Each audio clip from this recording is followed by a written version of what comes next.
அஸ்ஸலாமு அலைக்கும் வரஹ்மத்துல்லாஹி வபரகாதுஹு. மனித மனதிற்கு அமைதியும் சாந்தியும் மேலும் ஆன்மீக உயர்வும் தரக்கூடிய பொன்னான பாதையாக தொழுகை உள்ளது. அனந்தமான கருணையின் இறைவனான அல்லாஹ்விடம் பயபக்தியுடன் கைகளை உயர்த்தி வேண்டுவது ஒரு முஃமினின் மனதில் ஆழமாக வேரூன்றிய விசுவாசத்தின் பலனாகும். எல்லோரும் தொழுகையில் மூழ்கிய தருணங்களில் தூய்மையை உணர்ந்தாலும் இஸ்லாம் தொழுகைக்கு சில கட்டுப்பாடுகளையும் ஒழுங்குகளையும் முன்வைக்கிறது.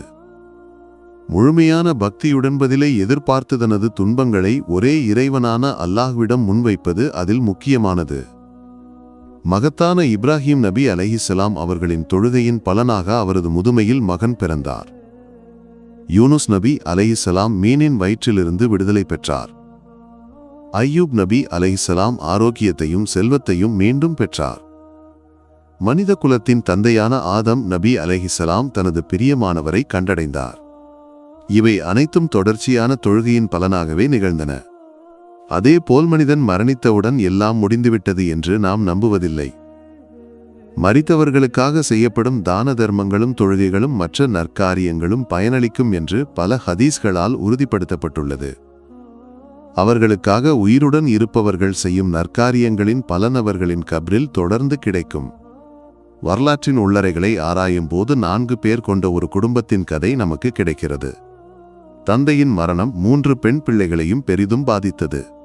வாழ்க்கையில் பல தவறுகளும் குறைபாடுகளும் செய்த தந்தையின் மறுமை வாழ்க்கை குறித்து அவர்கள் கவலைப்பட்டனர். அவருக்கு முழுமையான மோட்சம் கிடைக்க பிள்ளைகளின் தொழுகை அவசியம் என்று அவர்கள் நம்பினர்.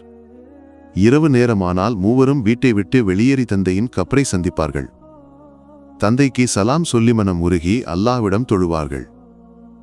ஒரு தந்தைக்கு பிள்ளைகள் செய்ய வேண்டிய மிகப்பெரிய கடமைகளில் ஒன்று தொழுகையாகும்.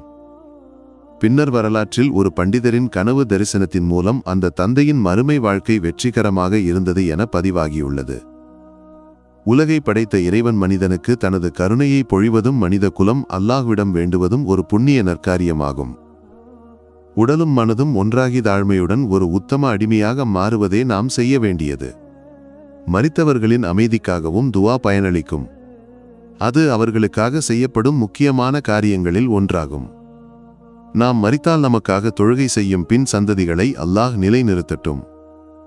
ஆமீன்.